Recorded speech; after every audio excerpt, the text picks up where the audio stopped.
तो चलिए आज हम लोग कुछ सवाल बनाएंगे कैपेसिटर जो हम लोग पढ़े थे पिछले क्लास में, और एक दो सवाल बना के हम लोग डाइलेक्ट्रिक्स के बारे में पढ़ेंगे। ठीक है, तो सबसे पहले हम लोग कुछ सवाल हम लोग लिख लेते हैं। ठीक है,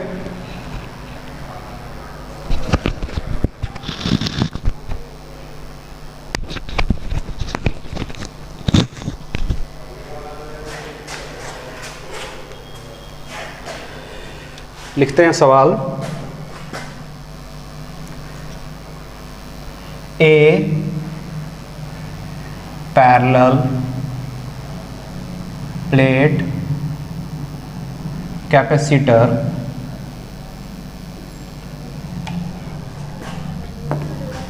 has plates of area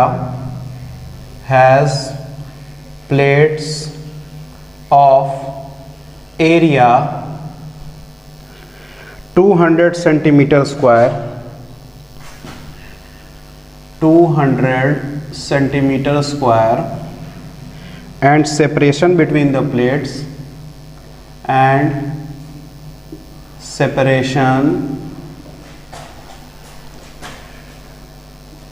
between the plates 1 millimeter. What potential difference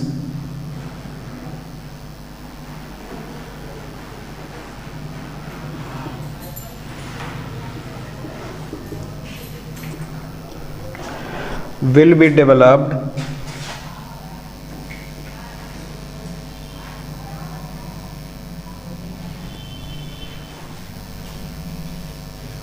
light जरूरत है इसका। ठीक,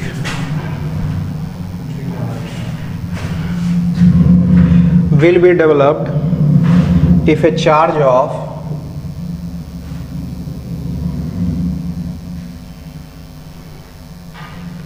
1 nanocoulomb,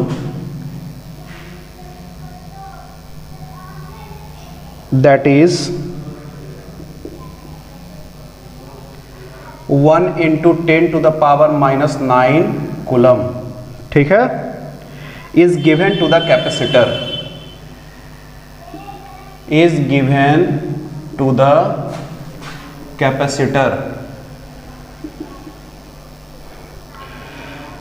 चलिए, if the plate separation is now, if the plate separation is now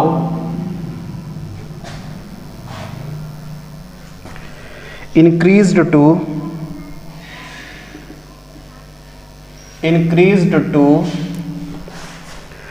2 millimeter,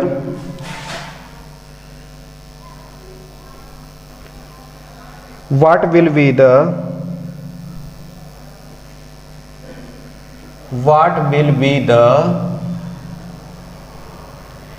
new potential difference, new potential difference। चलिए एक बार हम question को पढ़ रहे हैं, क्वेश्चन को देख लीजिएगा, मिला लीजिएगा। A parallel plate capacitor has plates of area 200 centimetre square and separation between the plates 1 millimetre. ठीक है, उसका सरफेस एरिया 200 सेंटीमीटर स्क्वायर का है और सेपरेशन 1 मिलीमीटर का है। What potential difference will be developed if a charge of 1 nanocoulomb, charge 1 nanocoulomb is given to the capacitor। ठीक है, तो 1 nanocoulomb का चार्ज हम लोग क्या कर रहे हैं, उसको दे रहे हैं। ठीक है, if the plate separation is now increased to 2 mm, what will be the new potential difference। ठीक है, तो उस समय उसका पोटेंशियल डिफरेंस क्या होगा। हम लोग जब डिस्टेंस को हम लोग क्या करते हैं, उसको बढ़ा देते हैं। ठीक है, चलिए देखते हैं उसको।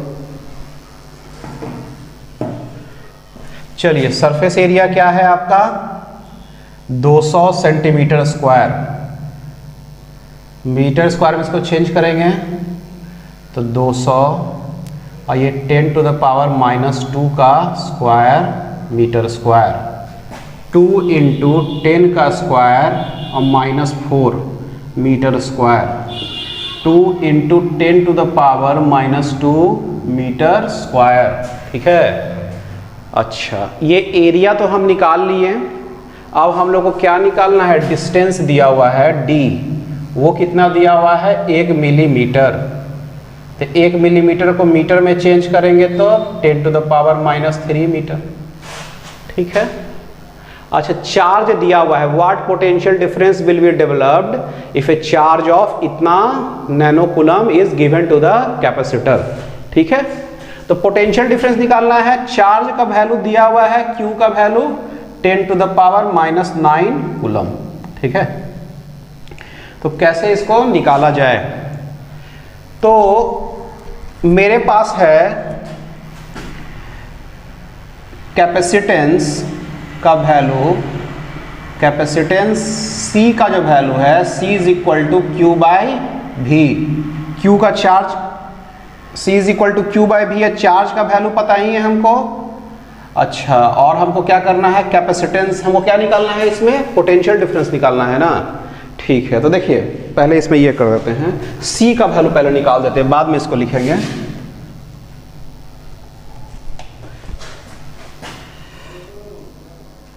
Capacitance C is equal to epsilon naught A by D।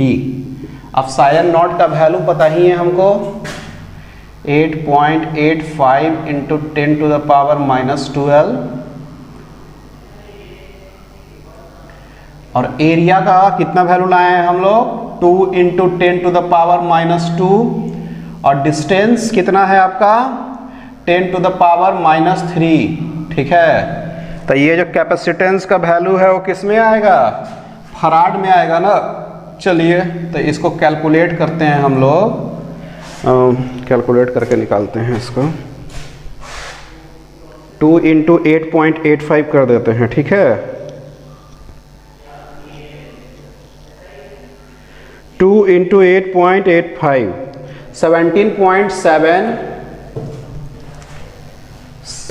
17.7 into 10 to the power -12 -2 plus 3 farad.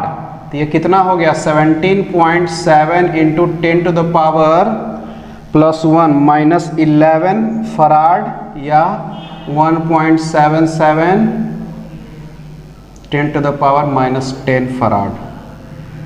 ठीक है, -10 फराड हो गया ये C का वैल्यू। ठीक है, ये C का वैल्यू इतना आया। C का वैल्यू आप लोग थोड़ा चेक कर लीजिए कि C का वैल्यू आया है कि नहीं आया है। ठीक है,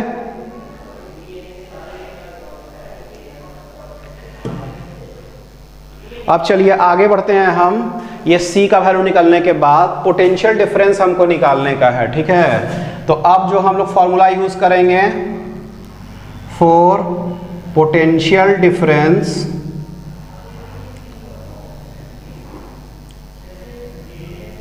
C is equal to Q by V। ठीक है, तो ये जो V का वैल्यू क्या हो जाएगा, Q बाई C, और Q का वैल्यू 1 नैनो कूलम दिया हुआ है, दिया हुआ है ना। चलिए 1 इंटू 10 टू द पावर -9, और कैपेसिटेंस का वैल्यू इतना लाए हैं 1.77 इंटू 10 टू द पावर -10, ऊपर जाएगा तो 1 बाई 1.77 इंटू 10, मतलब ऊपर 10 टू द पावर 10 -9, तो 10 -9 1 हो गया, तो ये 1 हो गया, 10 रह गया ये, तो ये इसका जो वैल्यू आएगा वो 10 बाई 1.77 वोल्ट। चलिए इसको कैलकुलेट किया जाए।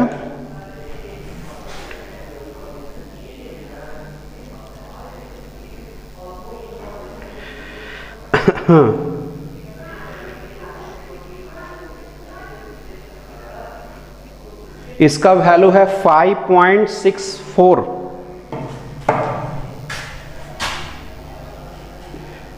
5.64 वोल्ट। ठीक है, ये पोटेंशियल डिफरेंस आ गया, वो दोनों प्लेट के बीच का पोटेंशियल डिफरेंस। ठीक है, चलिए इसको उतार लीजिएगा, इसका स्क्रीनशॉट लेके। अब हम लोग आगे की तरफ बढ़ जाते हैं।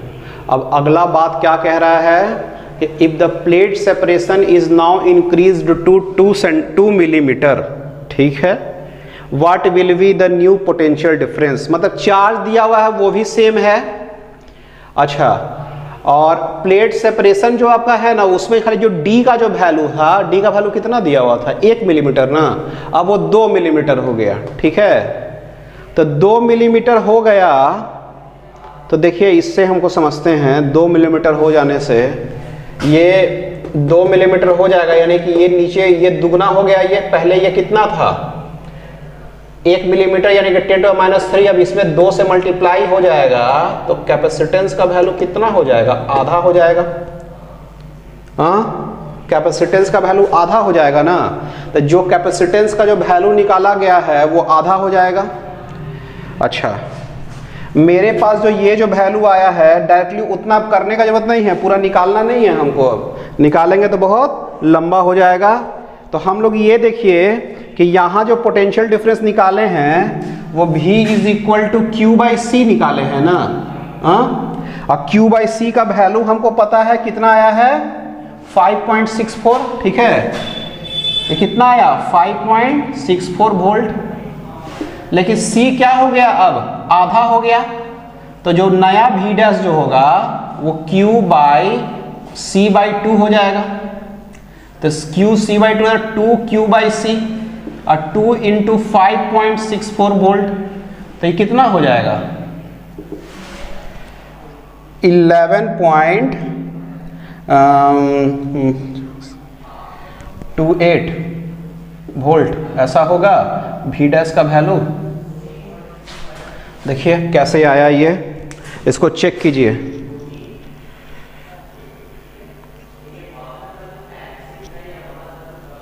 ये आपका पोटेंशियल डिफरेंस आ गया नया वाला, इसका आंसर चेक कर लिया जाए, ठीक है 11.3 वोल्ट, यानी 11.2 वोल्ट, 28 वोल्ट आपका वही उसका आंसर हो गया, ठीक है। तो हम इस क्वेश्चन में सबसे पहले हमको करना क्या था, हमको क्या निकालने के लिए बोल रहा था, एरिया दिया हुआ था और सेपरेशन दिया हुआ था। हमको बोला कि पोटेंशियल डिफरेंस निकालिए, यदि इतना चार्ज देंगे, तो हर चीज तो दे ही दिया यहाँ पे। मेरे पास दो को जो बेसिक फॉर्मूला है, C is equal to epsilon naught A/D और C is equal to Q/V, यही दोनों फॉर्मूला से सब हो गया। सब जगह खाली हमको वैल्यू डालते गए और सबका आंसर निकलते गया। तो हमको निकालने के लिए क्या दिया था, पोटेंशियल डिफरेंस, यानी V निकालने के लिए यहाँ पे दिया था, यही ना दिया था C is equal to Q/V formula में। तो V निकालने के लिए दिया था, तो हमको दो चीज पता होना चाहिए था, C और Q।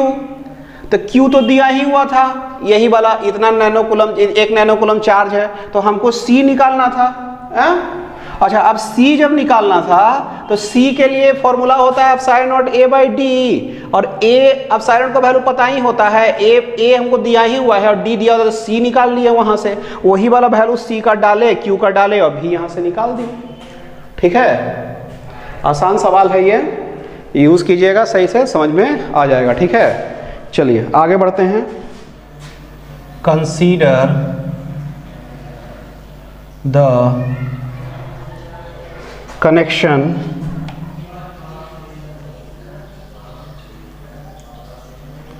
shown in figure.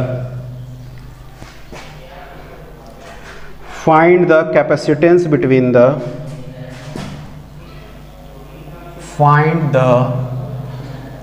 capacitance between the points A and B. Points A and B.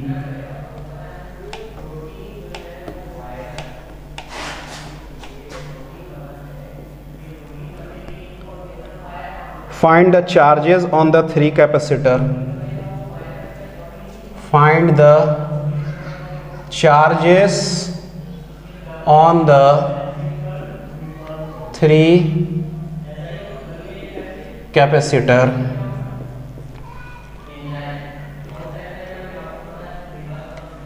Taking the potential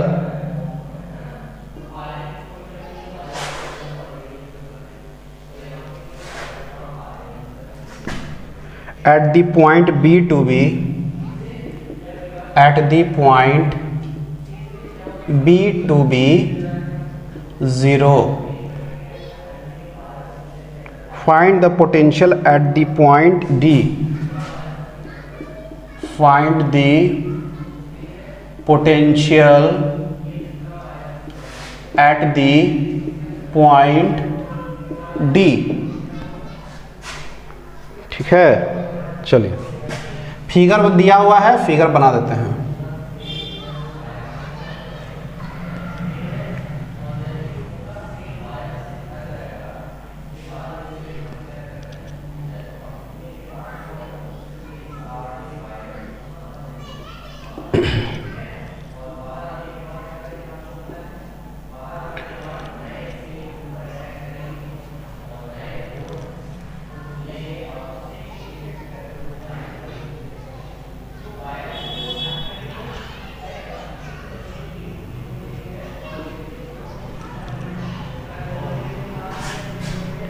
चलिए क्वेश्चन को एक बार फिर से पढ़ दे रहे हैं, इसको अच्छे से समझ जाइए।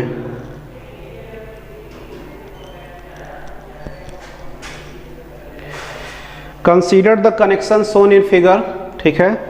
Find the capacitance between the point A and B, ठीक है। ए पॉइंट और बी पॉइंट दिया हुआ है, वहाँ के बीच का कैपेसिटेंस का वैल्यू निकालने का है। Find the charges on the 3 capacitor, ठीक है। 3 कैपेसिटर में जो चार्ज है उसको निकालने का है। Taking the potential at the point B to be 0, ठीक है। Find the potential at the point D, अच्छा डी पॉइंट नहीं बना है, तो डी पॉइंट यहाँ पे हो गया, ठीक है। चलिए इसको देखिएगा सवाल को, इस सवाल को फिर हम लोग अटेम्प्ट करेंगे, ठीक है। चलिए तो इसको बनाने के लिए सबसे पहले हमको क्या करना है कि क्या बोल रहा है, कैपेसिटेंस ए और बी के बीच निकालना है ना, ए और बी के बीच का निकालना है। तो ए और बी के बीच का जब कैपेसिटेंस का वैल्यू निकालना है तो ये पूरा का पूरा कैपेसिटेंस का वैल्यू को क्या करना पड़ेगा, हम लोग को ऐड करना पड़ेगा। तो कैसे ऐड करेंगे हम लोग इसको, तो सबसे पहले इस दोनों को ऐड कर देते हैं। इस दोनों को ऐड करने के बाद यहाँ पे इसको भी हम लोग क्या करेंगे, इसको भी ऐड करेंगे। पहले ये दोनों क्या है, सीरीज कॉम्बिनेशन में है, तो सीरीज कॉम्बिनेशन में है तो कैसे हम लोग कैपेसिटेंस निकालेंगे, तो करते हैं हम लोग।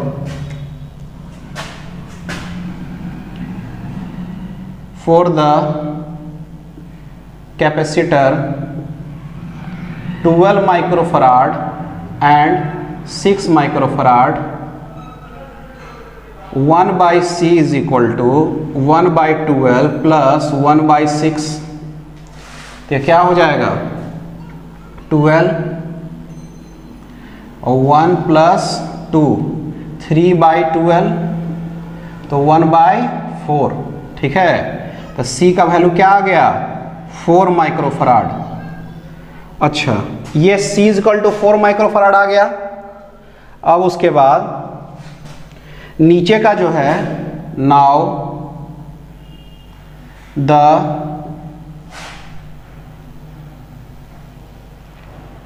Capacitor C is equal to 2 microfarad and C is equal to 4 microfarad are in parallel.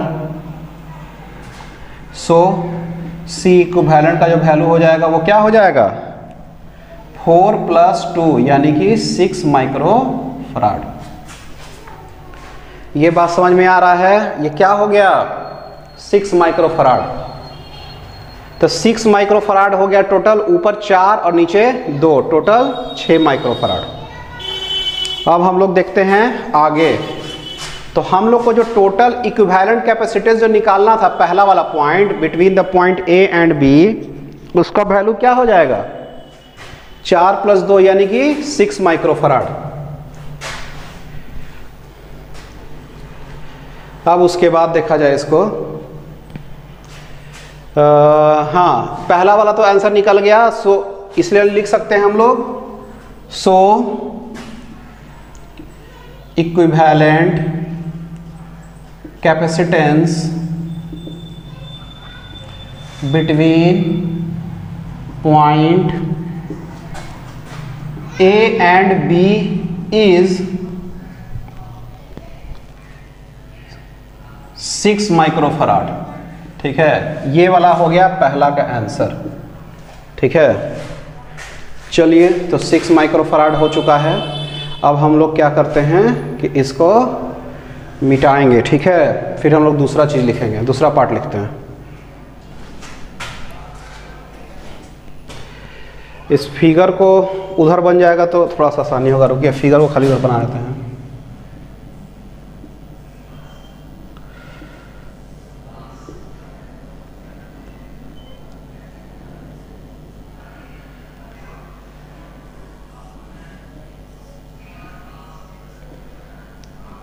ये पॉइंट डी, और ये कितना हो गया 12 माइक्रोफराड, ये 6 माइक्रोफराड, और ये 2 माइक्रोफराड, ये 24 वोल्ट। ठीक है, ये पॉइंट ए और ये पॉइंट बी। ठीक है, चलिए इसको हम मिटा रहे हैं और दूसरा हम लोग आंसर इसमें निकालेंगे।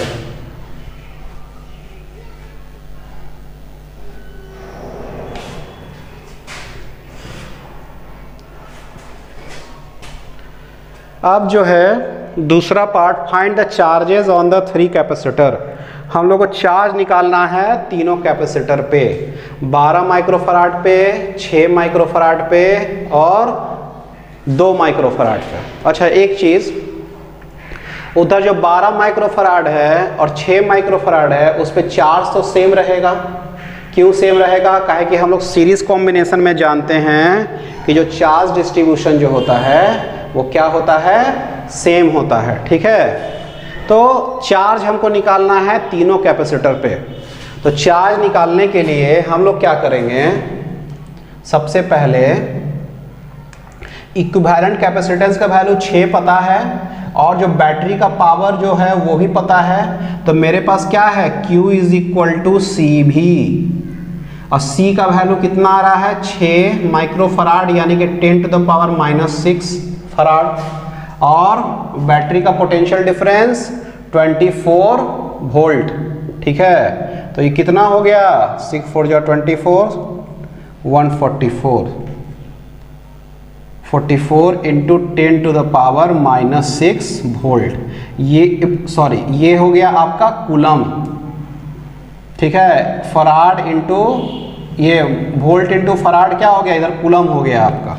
ठीक है, ये वोल्ट में, ये फराड में, और ये मल्टीप्लाई होके कूलम में आया आपका चार्ज। इतना चार्ज आया आपका, तो ये 144 माइक्रो कूलम चार्ज भी इसको कह सकते हैं। 10 टू द पावर -6 वाला क्या होता है, माइक्रो होता है, तो माइक्रो कूलम का चार्ज हो गया ये।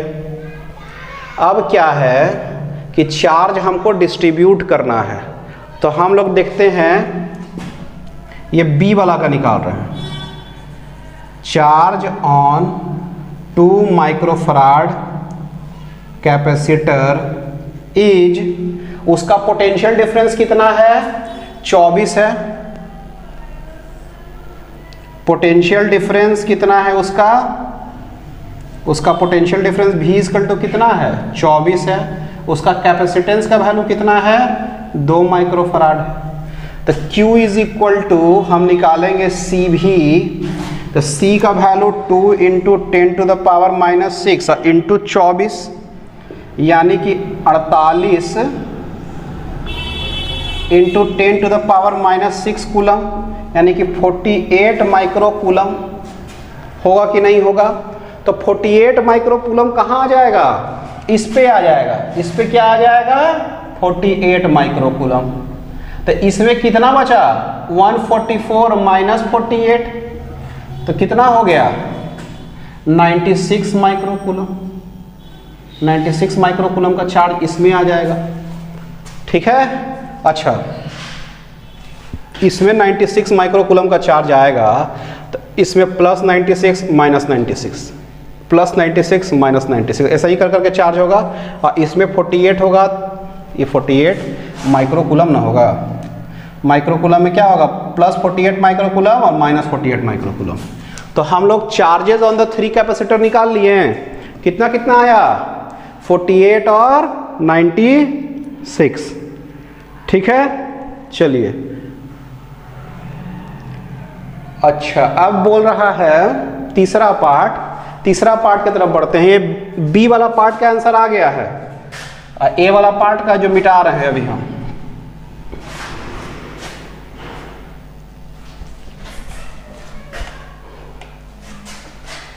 बी पॉइंट पे पोटेंशियल हम 0 ले लिए हैं। Find the potential eight point D, ठीक है। तो इस पे पोटेंशियल VD का वैल्यू निकालना है। सी में क्या निकालना है, VD का वैल्यू क्या होगा, ठीक है। तो यहां पे देखिए VD का वैल्यू के लिए कि सबसे पहले इस पे चार्ज कितना है, 96 माइक्रोकूलम। इसका कैपेसिटर का वैल्यू इतना, तो V ने निकाल लेंगे।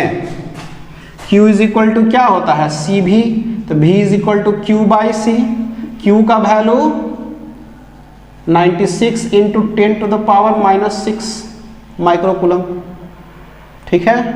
अच्छा, कैपेसिटेंस का value 6 into 10 to the power minus 6 farad. ये क्या था, कूलम, ठीक है। तो कूलम पर फराड क्या हो गया आपका, वोल्ट हो गया। तो ये 6 1 जा 6, 6 या 36, 16 वोल्ट। यानी कि VD का जो वैल्यू है वो 16 वोल्ट आएगा। यानी कि इसके बीच का पोटेंशियल डिफरेंस 16 वोल्ट हो जाएगा, ठीक है। चलिए इसको देखिए।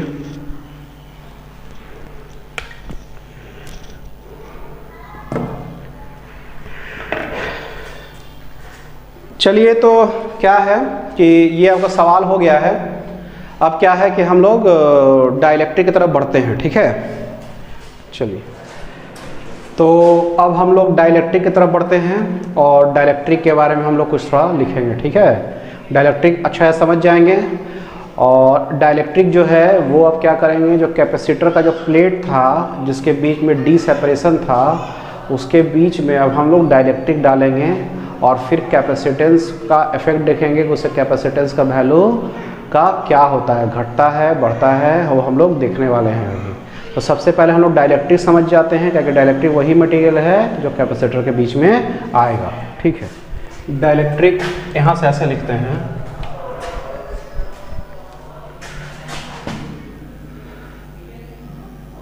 What is dielectric material.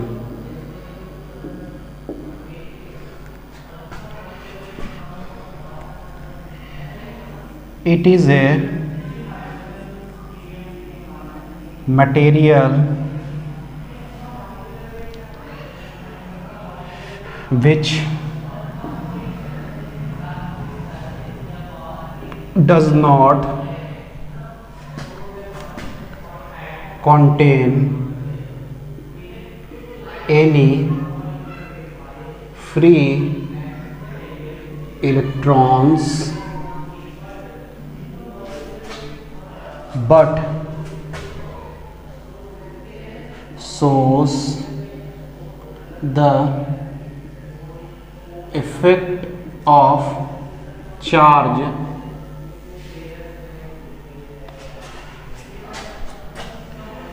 when it is placed in an electric field, ठीक है। कि क्या है, उसका अपना तो कोई फ्री इलेक्ट्रॉन्स नहीं होता है, लेकिन वो चार्ज का इफेक्ट दिखाएगा, ठीक है, जब इलेक्ट्रिक फील्ड के सामने उस मटेरियल को रखा जाएगा, ठीक है। Dielectric material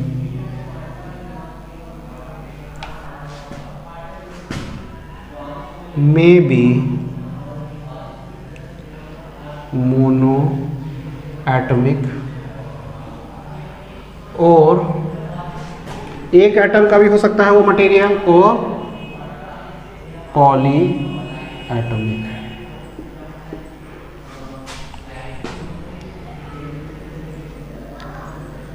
mono atomic material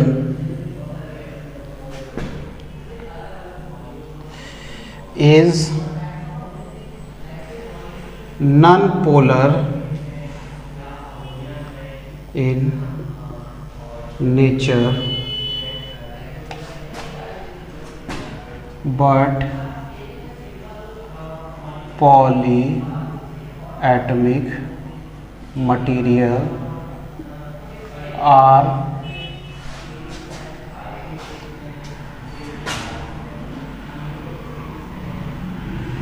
polar in nature। इसमें पोलैरिटी, इसमें मोनोएटॉमिक में 0 होगा और पॉलीएटॉमिक में रहेगा पोलैरिटी, ठीक है। इलेक्ट्रिक फील्ड के बाद तो दोनों में रहेगा, लेकिन स्टार्टिंग में बता रहे हैं कि यदि इलेक्ट्रिक फील्ड में नहीं रखा हुआ है तब व्हेन मोनो एटॉमिक और polyatomic material is placed in an electric field, it shows polarity in nature।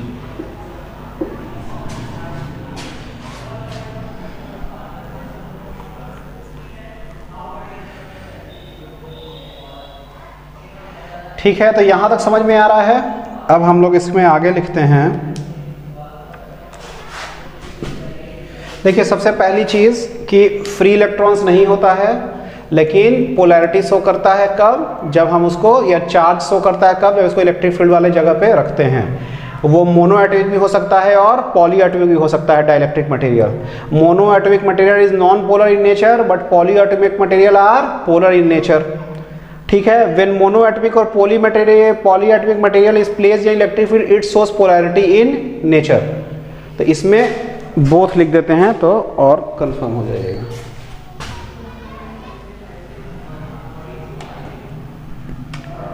Both shows polarity in nature, ठीक है।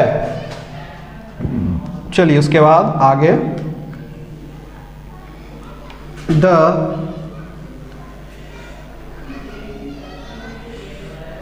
इसमें लिखते हैं in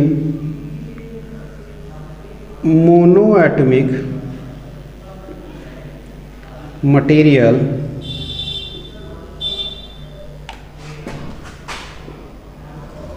the centre of the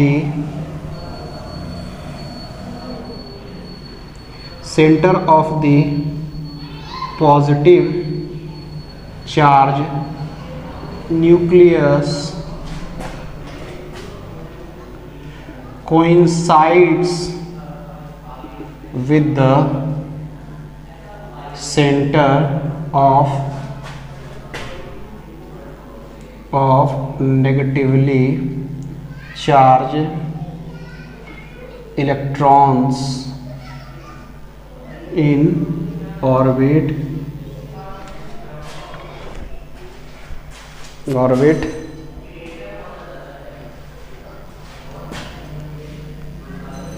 therefore it is non-polar।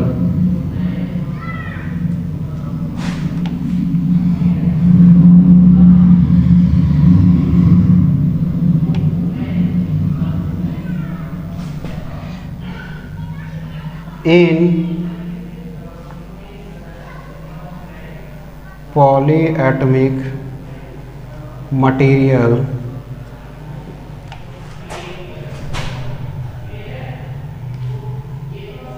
it contains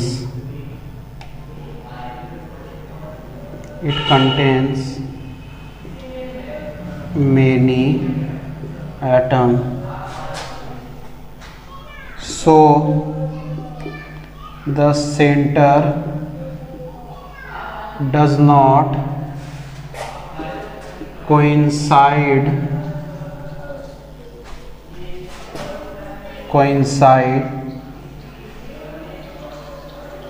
and therefore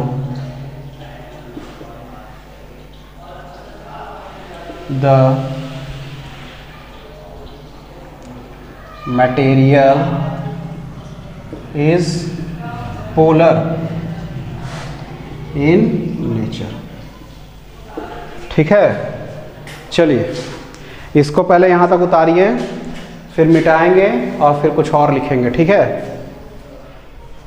चलिए तो polar और non polar क्यों है हमको समझ में आ रहा है। पोलर होने के पीछे कारण क्या है कि सेंटर जो है वो कोइंसाइड कर जा रहा है, लेकिन पॉलीएटॉमिक में सेंटर कोइंसाइड नहीं करने के कारण वो उसमें पोलैरिटी का नेचर आ जा रहा है। ठीक है, चलिए आगे लिखते हैं।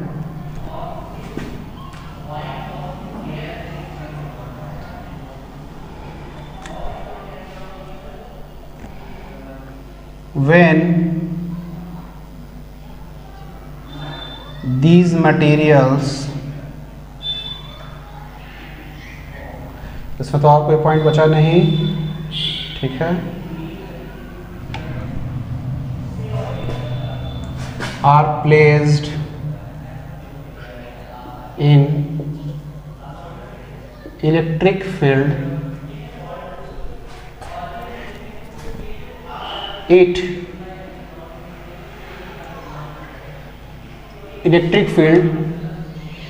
then due to induction of charge,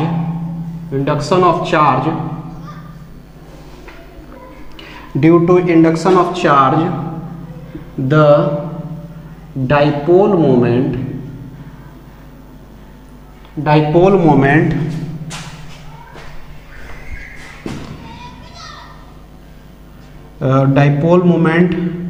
comes in the dielectric material। Dipole moment क्या होता था याद है? डाइपोल मोमेंट क्या होता था? एक पॉजिटिव चार्ज एक नेगेटिव चार्ज, तो पॉजिटिव और नेगेटिव चार्ज के बीच में थोड़ा सा डिस्टेंस होता था तो वो डाइपोल कहलाता था। और डाइपोल मोमेंट क्या होता था? P, जिससे P से डिनोट करते थे, P इक्वल टू QD होता था, Q चार्ज और D दोनों के बीच का डिस्टेंस। तो इसमें भी चार्ज का डिस्ट्रीब्यूशन हो रहा है कि नहीं हो रहा है? चार्ज का डिस्ट्रीब्यूशन होने के कारण डाइपोल मोमेंट आएगा कि नहीं आएगा? तो वही डाइपोल मोमेंट इस डाइलेक्ट्रिक मटेरियल में आ जाएगा। ठीक है, चलिए तो चलिए हम लोग इसका अब थोड़ा फिगर बना लेते हैं। It can be best understood when seen in form of figure.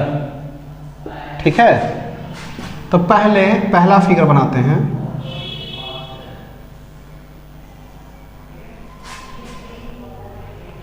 इसको फिगर को थोड़ा नीचे बना देते हैं, फिगर को थोड़ा नीचे बनाएंगे तभी काम आएगा। ठीक है, इसको मिटाना नहीं पड़ेगा बार बार।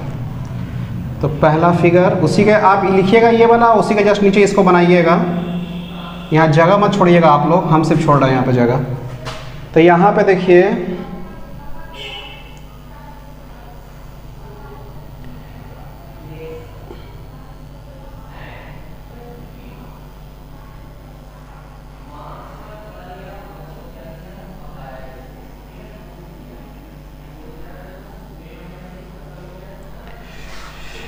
Positive negative positive negative positive negative positive negative negative positive positive negative. ठीक है, ऐसे मान लीजिए पॉजिटिव नेगेटिव है इसमें, इसको थोड़ा फिगर और बड़ा बना सकते थे। अब क्या है कि हम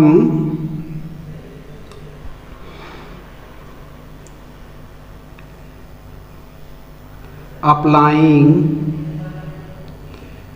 electric field, electric field apply कर रहे हैं, ठीक है। तो इलेक्ट्रिक फील्ड जब अप्लाई करेंगे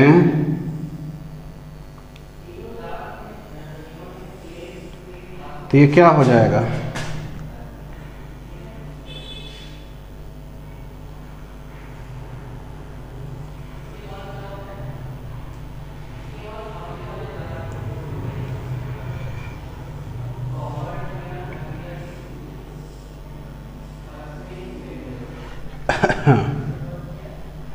इलेक्ट्रिक फील्ड कैसे अप्लाई कर रहे हैं, ऐसे इलेक्ट्रिक फील्ड का डायरेक्शन दिया।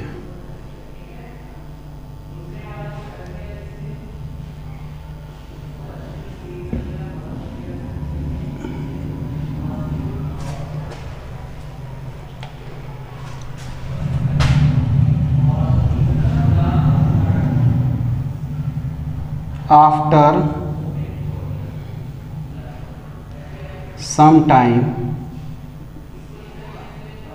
after time t, कोई थोड़ा टाइम t के बाद हम ले रहे हैं, अब हम समझाएंगे, अब इसको उतारिए।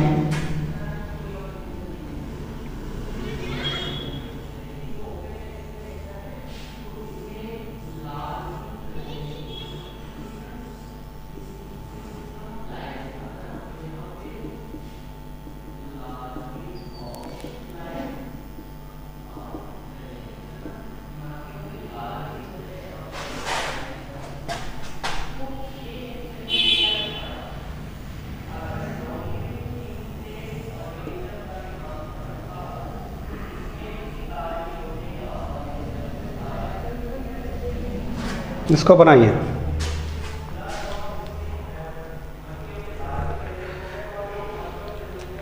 इसको बनाइए और इस फिगर को हम समझा रहे हैं क्या कह रहा है ये फिगर।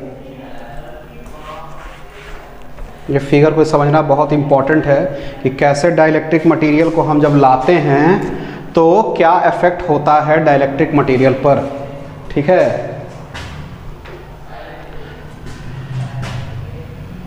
ये जो लाइन लिखे थे वो लाइन हम मिटा रहे हैं क्योंकि यहाँ पे हमको कुछ लिखना है। तो देखिए सबसे पहला चीज कि डाइलेक्ट्रिक मटेरियल है, तो डाइलेक्ट्रिक मटेरियल में किसी तरह का ये मटेरियल है। अब क्या है कि इस मटेरियल में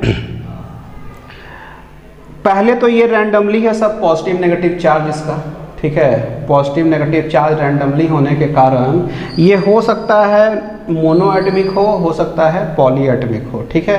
पॉली एटमिक होगा तो थोड़ा सा इसमें पोलैरिटी बाकी रहेगा, यदि मोनो एटमिक रहेगा तो इसका पोलैरिटी क्या रहेगा, एकदम नहीं रहेगा, ठीक है।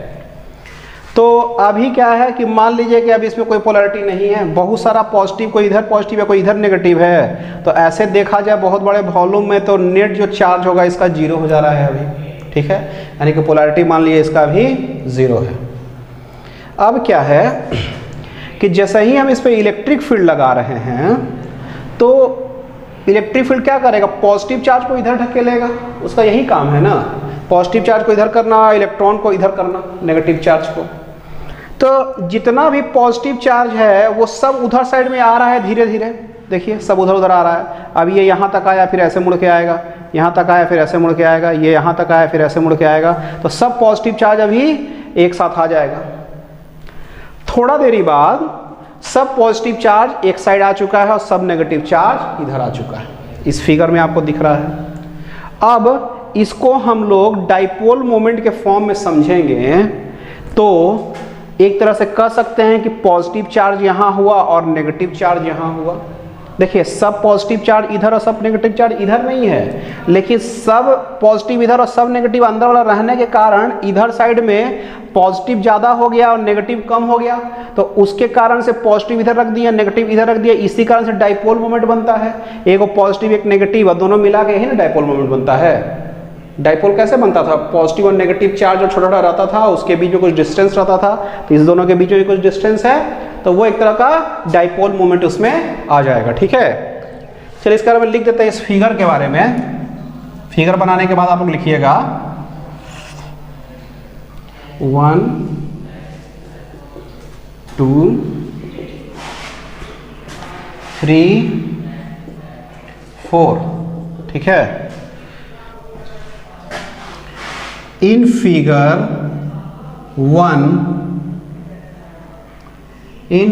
1 the polarity of dielectric is either 0 for monoatomic or very small in polyatomic। समझ में आ रहा है बात? 0 रहेगा ये मोनोएटमिक में, और पॉलीएटमिक में क्या होगा आपका? पॉलीएटमिक में थोड़ा सा रहेगा, इसमें मान लीजिए कुछ हल्का सा पोलैरिटी रहेगा उस समय। In figure 2 when dielectric is placed in an electric field, positive charge started shifting in direction of, किसका डायरेक्शन में पॉजिटिव चार्ज लगेगा? इलेक्ट्रिक फील्ड का डायरेक्शन में। इलेक्ट्रिक, समझ में आ रहा है बात? इलेक्ट्रिक फील्ड का डायरेक्शन में क्या हो गया? ये चलना स्टार्ट हो गया ये। चलिए उसके बाद in figure 3 the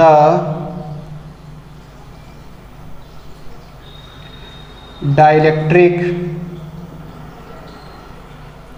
material, the dielectric material, नहीं, in figure 3 in dielectric material the positive and negative charge have arranged itself totally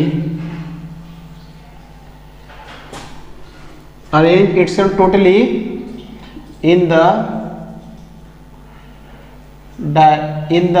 direction of electric field, as per direction of electric field। Direction of electric field के आधार पर ये अपने आप को क्या कर लिया? चेंज कर लिया। पॉजिटिव उधर चला गया, नेगेटिव इधर आ गया।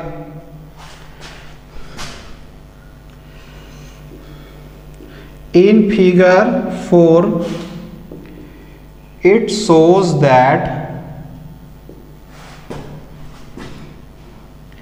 this shifting of charge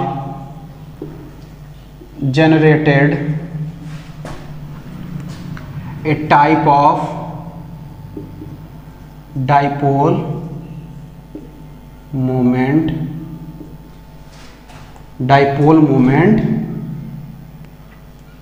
in the material, ठीक है। तो क्या है? एक तरह का डाइपोल मोमेंट पर मटेरियल में वो जनरेट कर दिया है, ठीक है। चलिए इसको अब मिटाएंगे हम, इसको उतार लीजिएगा, ठीक है। देख लीजिए, इसका स्क्रीनशॉट ले लीजिए। चलिए अब आगे लिखते हैं।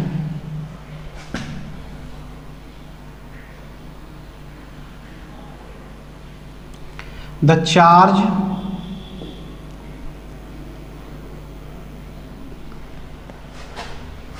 induced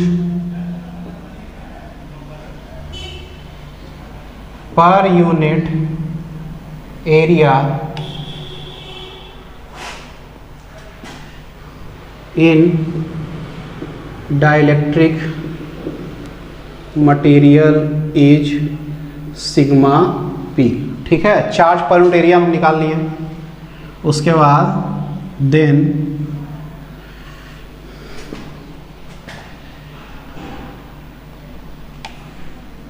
then charge on surface area is sigma p into a sigma p a लिख देते हैं इसको, सिग्मा p a। ठीक है, चार्ज पर यूनिट एरिया है सिग्मा p, तो चार्ज कितना हो जाएगा sigma p a।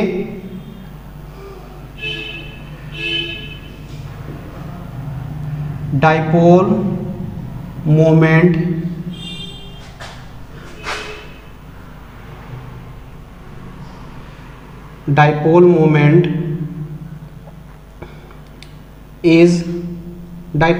Is equal to charge into length, तो ये क्या हो जाएगा sigma p a into L.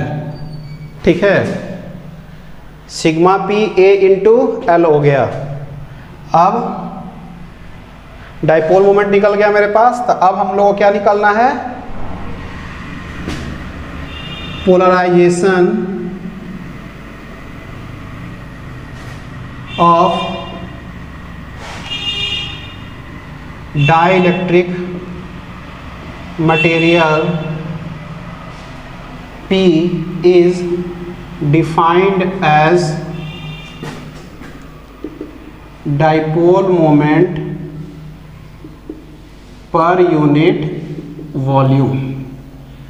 ठीक है, vector P is equal to क्या हो जाएगा sigma p a l by volume. तो सिग्मा p a l और वॉल्यूम क्या होगा, वो भी a l होगा, एरिया इंटू लेंथ। तो ये क्या हो जाएगा सिग्मा p, इसीलिए P is equal to sigma p। It means polarisation is equal to the charge per unit area of the dielectric। ठीक है, चलिए इसको लिखिएगा तो। ठीक है, यहां तक ये हो गया है। इसमें सिर्फ इतना कर दीजिएगा, equal to the induced charge कर दीजिएगा, क्योंकि ये चार्ज इंड्यूस्ड हुआ था ना, इंड्यूस्ड चार्ज। ठीक है, और कुछ नहीं, बाकी हो गया ये। अब हम लोग जो आगे अगला टॉपिक हम लोग देखते हैं। ठीक है, तो चलिए सबसे पहले हम लोग अब इसको मिटा देते हैं।